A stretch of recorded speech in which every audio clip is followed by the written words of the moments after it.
How do we end up in a place where everybody acknowledges that we have got financial problems as a country? You can listen, even for the purposes of today's programme, you can pretend that they had nothing to do with Brexit if you want, but yeah, that's not the point today. Everybody knows that A, we have got too much debt, although there's some mildly good news on that front that I'll share with you shortly. And B, austerity has been an unmitigated disaster, and we need a lot more money in all sorts of areas of the country. I don't know how anyone disagrees with that. And yet, you know, calls for cuts still run through the Conservative Party like Blackpool through a stick of rock. Farage's outfit elected to various councils with promises to cut costs and to cut this and to cut that, and then, of course, arriving there and being hit over the head by reality and announcing that they're almost certainly going to have to introduce the maximum 5% council rate rises next year. So unless you're a liar or an idiot, you recognise, maybe there's another category there, if I've been unfair and you want to add somebody else to that list. So if you're a liar or an idiot or an other, you know that the government needs more money to spend on the things that you want the government to spend on. And yes, of course, you can also look at waste, although there isn't as much as everybody tells you there is, which is, of course, the story of the reform councils, getting elected by telling lies or just being a bit stupid on questions of waste, and then getting into power and realising that there is no fat left to trim. And yet everybody still thinks that we need to find more money to spend on new stuff. Everything. I don't know, what's your particular bugbear? I don't know that I'm ever more middle-aged than when I start thinking about potholes. There is something about potholes that drives me absolutely, pardon the pun, potty. It really does. It just seems to me to speak of a malaise that goes much wider. I'm not even a motorist, particularly. You know, I'm not a petrol head by any stretch of the imagination. But potholes, I mean, even if you're not driving over them, they just look awful.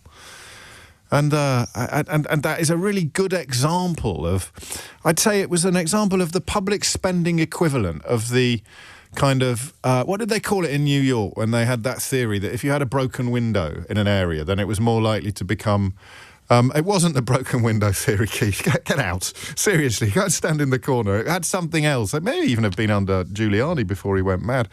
And his sort of face started melting.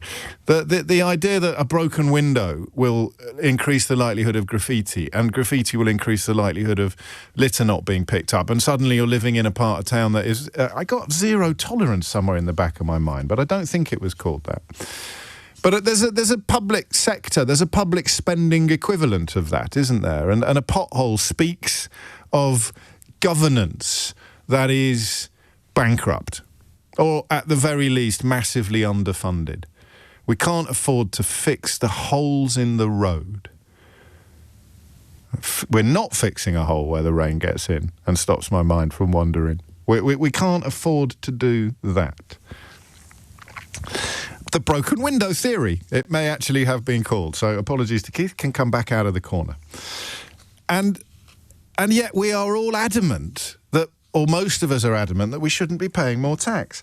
And I find this absolutely fascinating. Do you know what I'd really like to do? It's Friday. It's been a long week. I'd like to stop talking now. There it is. There's your topic. We all want more money for the government. We all want the government to have more money to spend on the things that we want the government to spend money on, but we don't think we should be the ones providing it. There's another element to this conversation as well, which I am going to perhaps personalise in a way I may later regret. But I don't think I'll be giving away any major confidences. So, what will happen if and when Rachel Reeves raises income tax? She shouldn't have promised that she wasn't going to. There's some argument about how much of a surprise the scale of the black hole left by the Conservatives actually was. I think that SNP politicians had pinpointed fairly accurately what the figure was likely to be before Labour went, oh, colour me shocked, we've got a £20 billion black hole to fill. And of course, the people who are either liars or idiots or something else will pretend that it doesn't exist at all. And remember to suggest to me what the something else might be. But you can't not do it, it seems to. This is what I mean about having been puzzling over it for a year. oh, we're not going to raise this and we're not going to raise that. I think you've got to, haven't you? Who goes out? This is where we all become leaders of reform councils. Even if you are a liar or an idiot, once you get hit over the head with reality, you have to recognise reality. Okay, I mean, I appreciate this is a country that is still denying, or a third of the country is still denying reality with regards to Brexit. But we all know. Well, once you see the books, in the case of these ludicrous councillors who are now biting chunks out of each other while Nigel Farage pretends it isn't happening, you see the books and you know we need more money.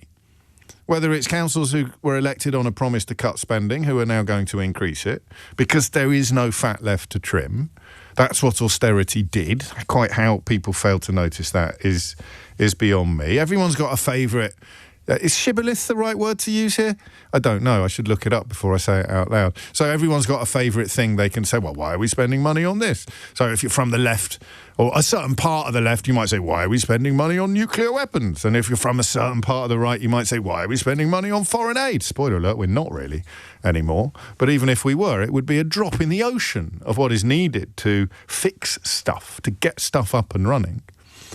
And if not through tax, then through what? Should we just, I don't know, stick a bunch on a horse, buy a load of scratch cards? What else can a chancellor do? If not, ask you, or more likely me, or quite possibly both of us, for a bit more money. So I've got two very, very related but quite different questions for you, and that's the first. Reeves is, I think, going to raise income tax in November. She is certainly discussing it. The journalists that have written this story today, they know their onions, and they don't know what. But one source said Reeves was thinking of adding 1 pence to the basic rate, which would bring in about 8 billion quid. Of course, on the downside, you've got cost of living concerns that now run through almost every household in the country. And then you've got the thresholds. Over £125,000 a year, for example, is one of them. If you tinkered with these, if you changed these, you would be going after those with the broadest shoulders, which I approve of. But the second bit of the story that I've got for you today, this is from 4 days ago. You've seen variations on this statistic millions of times over the years. This is not an opinion. This is counting. The top 1% of UK taxpayers pay... I wanted to do a hook and tease on this, but I can't because I want you to tell me what you think about this. 33% of the total collected revenues. So freedom of information request to HMRC. The top 500,000 taxpayers contributed £93.8 billion in taxes in the 2023-2024 year. That's the top 1% being responsible for about a third of the total amount collected. That's through income tax and capital gains tax. And these statistics are usually touted by people who think it proves that people like me pay too much tax. That's it. That's the scoop. I'm in the 1%. Ooh, what a shock. I have colleagues who aren't, and they are more exercised by this than I am. This is another element that I find fascinating about taxation. I think that I think it does two things. I think it gives people like me grounds to be extraordinarily proud of doing our patriotic duty. If you are part of a relatively small cohort of citizens who bankroll an extraordinary proportion of the national pageant, then you should actually sleep really well in your bed at night. Unless you're making your money legally, that's all fine, isn't it? If you're not making it legally, you're not paying tax. I genuinely mean this. As a society, I don't understand why we don't play that game a little bit more. I'm not suggesting that everyone should queue up and say thank you to us on a regular basis, but it is something that I am inordinately proud of. I've had great advantages in life and great privileges and some fat slices of luck, and on occasions, don't ask me exactly when, but on occasions I've worked very hard, and here I am in a position to contribute to an extraordinarily disproportionate slice of the national pie. It makes me very, very proud. Doesn't that make me weird? So I've got a couple of colleagues who are younger than me who think that it's grossly unfair. Whereas my argument would be, it means that the distribution of wealth is unfair. So someone who's not in the 1% said to me this morning, "God, that's not fair. You lot shouldn't be paying that much." And I said, "No, you should be paying more, but you'd need to earn more to pay it." So am I arguing for a pay cut for me so that you can... I don't know. I just find it emotionally fascinating as well as intellectually. Simon's been in touch to say, "You don't bankroll me, you idiot." I think there's an application to have a look at someone's history of contributions to the programme a little later. We shall find out.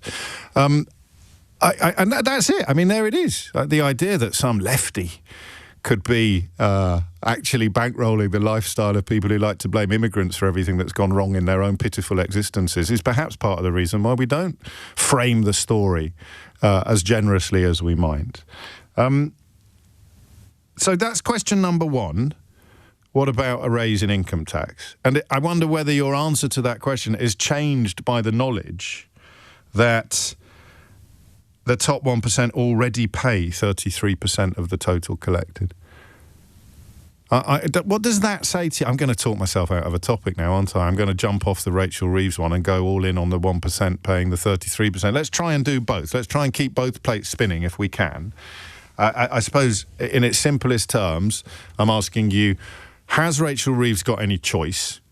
And how will you feel when she does it? I'm also really interested in what you think of the 1%. If you're in it, what you think of this fact. Am I an idiot for being rather proud of this, quotes, achievement, end quotes? And does it mean that we're more qualified to talk about what the Chancellor could or couldn't do in order to raise more money? If you're already part of the cohort that is bankrolling 33% of the country, does it mean that you're completely out of touch with everybody else's reality, or you are somehow more qualified to comment on what should be done to raise even more? So, number one, what's going to happen when she does it? Does she have any choice, and what's going to happen when she does it? Number two, what does this simple statistic say to you? That's all. 1% of UK taxpayers pay 33% of the total collected. It says to me there's something profoundly wrong with the distribution of wealth in this country, and it's possible I'm an idiot because I'm clearly a beneficiary of that unequal distribution. But it's also possible that we are being unfairly burdened and that Rachel Reeves should come out and make life a little bit easier for people at the top of the financial tree. And I'm nowhere near the top, by the way. I don't know where I sit in that 1%, but I'm nowhere near the top of it, that's for certain.